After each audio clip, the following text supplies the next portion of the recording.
Mario Comensoli died here in Zurich in his studio on the Rousseaustrasse. There is still someone who, since that 2nd of June 1993, stubbornly pushes flowers through the letterbox and places bouquets of evergreens in front of the door.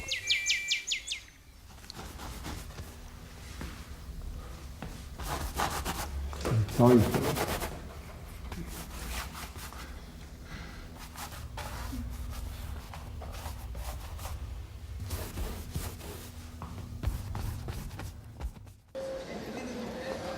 His works are to be found among ordinary people, like here at the Cooperativo restaurant, historical meeting place for the political left in Zurich, where Italian anti-fascist exiles were welcomed, from the Rosselli brothers to Nenni to Siloni, where the red-green junta of the city celebrated its victories, or where, on the first floor, immigrant organisations held their meetings, or here, in the historic and wealthy neighbourhood on the Lindenhof Hill, where the Comensoli Foundation has its headquarters, as his widow Helene wanted before she was struck down by grief only a few months after the painter's death. Here his oil paintings and drawings are on show in a constantly changing exhibition. Mario Comensoli's library is kept here, together with his papers, and even the bicycle he used for over 40 years to get here at 7 in the morning from the other side of town, where he would then stay alone until the evening, creating pictures which for him were an extension of life itself. His last catalogue of drawings is dedicated to Palma and Giovanna, the sisters who had emigrated from Romania in 1922 and who took him out of the Della Misericordia orphanage in Lugano, frail and sick, to bring him up in this house in the Molino Nuovo district. His mother had died just a few months after his birth, and his father, Albino, a mattress maker, did not have the time to look after the baby. Mario Comensoli went to school in what was then the working class part of the town. His experiences in that area were to emerge later in his painting. While working at various jobs, including barber's apprentice, baker's boy and labourer, Comensoli began to paint and sold his first watercolours to tourists. He studied figure drawing with Carlo Cotti at Caserina and sculpture at the painter and sculptor's Giuseppe Foglia's studio, who advised him to leave the Ticino and go to Paris. Thanks to a study grant from the Torricelli Foundation, he moved to Zurich, where he married Helene Frey, who he had met in Lugano. In Zurich, he studied architectural drawing and the history of art. They are his formative years. Comensoli lives in both Zurich and Paris, where he falls under the influence of Picasso, as these works from the mid-40s show. He shows huge canvases at the Helmhaus Museum in Zurich, pictures that represent an important moment when he met exponents of the modern movement. They have a formal rigour that was to remain implied in later works and save him from naturalistic tendencies when the human figure came to dominate. Es gibt einen roten Faden im formalen Bereich und das ist eben diese Permanenz. There is a constant theme in his work that, on a formal level, is determined by research, by continuing self-renewal. Then there is a constant in the content of his work that is determined by his humanism, by his relationships with his fellow men, his active participation in life and his positive approach to life. It is the big change in Mario Comensoli's painting. While all around him the informal triumphs, while the concretists preach geometrical orthodoxy, Comensoli focuses on the fate of the humble, on the drama of their lives. A rare testimony indicates the profound motives behind his move against contemporary trends. N'est-ce pas l'engagement pour un artiste dans notre temps est une question avant tout de moralité? Commitment is a moral question for artists of our times, to take part in the society to which they are instinctively attracted, avoiding all intellectual opportunism. Et je dois dire que mon engagement n'est pas un opportunisme intellectuel, n'est-ce pas comme ça, mais j'étais toujours, n'est-ce pas, dans cette voie. The cycle of the blue-collared worker is born, a series that paintings like this one, The Baby of 1954, anticipate.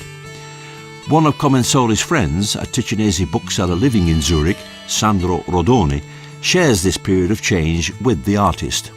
Cercava di dipingere la realtà, l'attualità del nostro paese e scoprì che He wanted to paint the social reality of the times and discovered the important impact of immigrant workers. la presenza di lavoratori stranieri che venivano qui per lavorare e che davano una caratterizzazione speciale. Their presence had affected the construction industry, manufacturing and the service industries. I servizi, eccetera, erano tutti determinati dalla presenza di questi lavoratori stranieri.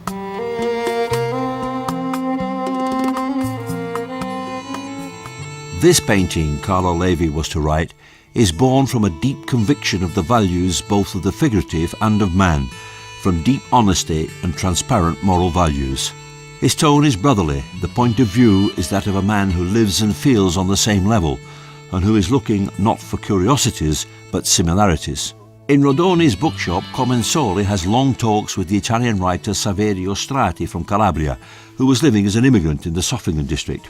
The direction of the PCI part in Carlo Levi invite him to exhibit in Rome at the San Luca Gallery, which was to prove a traumatic experience for the artist. Despite successful sales, he felt disorientated and unable to stand the arrogance of Renato Guttuso. Specialmente Guttuso, anzi soprattutto Guttuso, ebbe anche per certe opere. Guttuso had made some very derogatory comments about the paintings.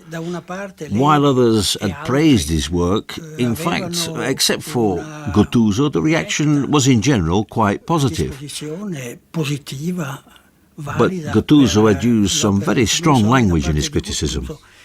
Ci furono anche dei tentennamenti e delle espressioni non solo favorevoli. It was to be the last Comensoli exhibition in Italy. The artist was to find alternative exhibition space in factories, in the Volvo complex in Lis, in the Maschinenfabrik in Ruti, where he was able to hang his work among the workers. His favourite model at the time was a worker, Vittorio Vigani.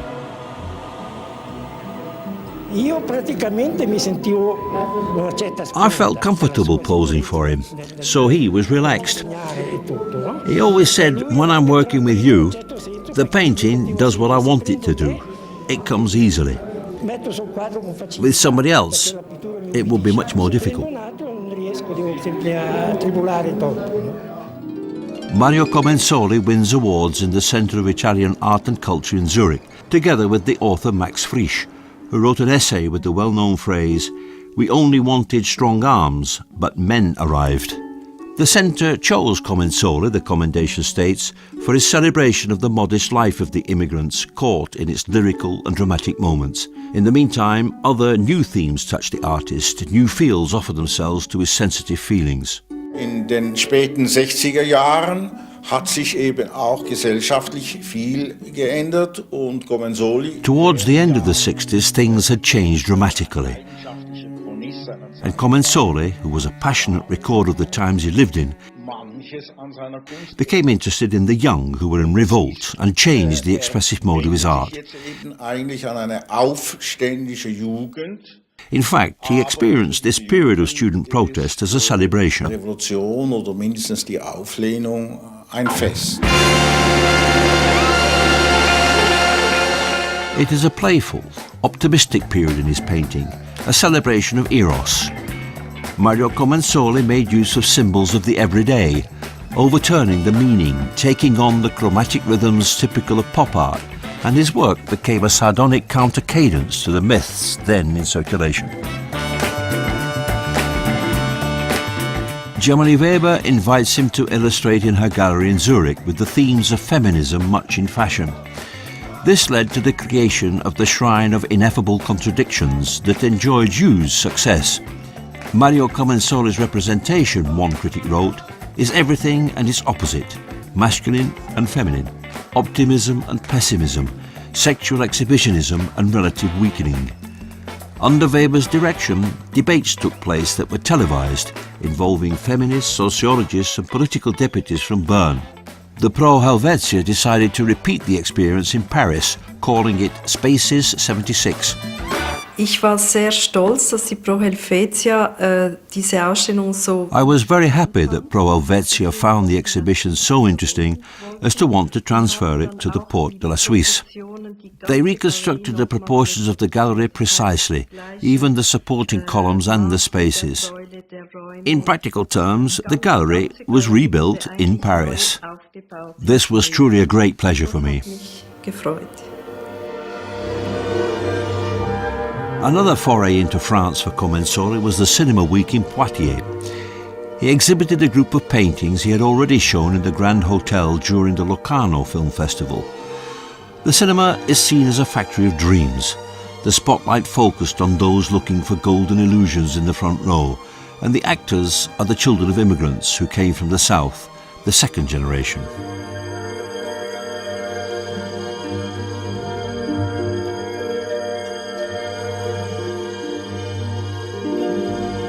The same young people are to be found in the Disco Virus series which followed.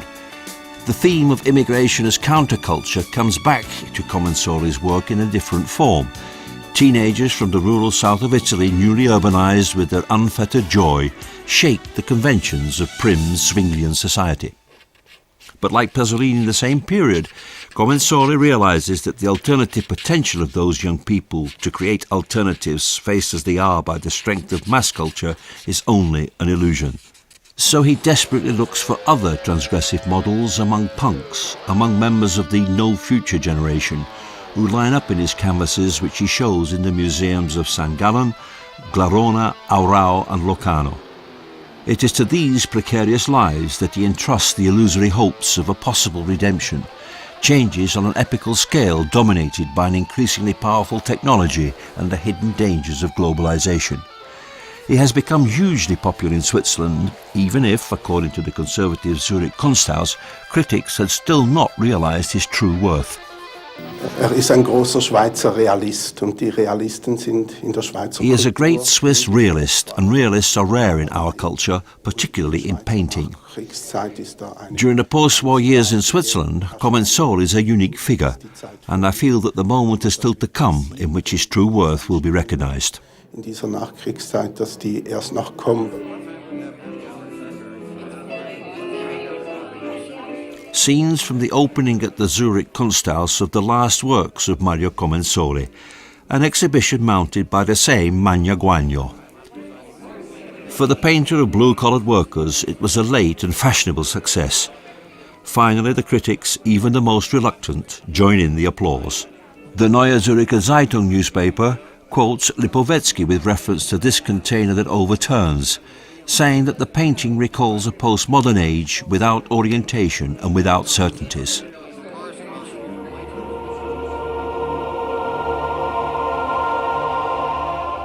At the age of almost 70, Mario Comensoli was going through perhaps the most important creative period of his life.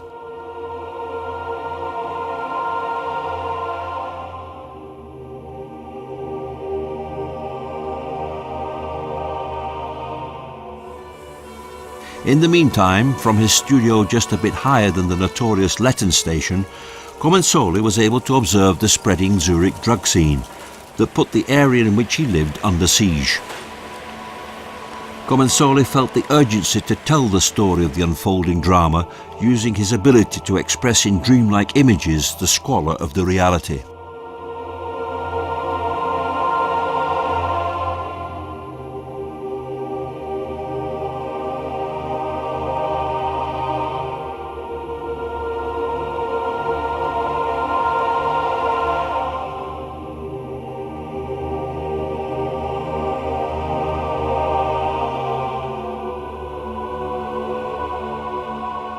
Against the walls, Comensoli lined up paintings of agonizing lyricism. The subjects are punks who had lost their impudent physical presence some years before and who now plunged into the abyss like demon angels. Then, step by step, the painter shows the collapse of strength as a mocking play of destiny and fills the canvases with his own phantasms. Les Pleureuses is his last work. There is no commiseration of the self, only eyes that are false and cruel, paid to shed tears. A presence that will increase his loneliness the day of his death, the 2nd of June 1993, in his studio on the Rousseaustrasse.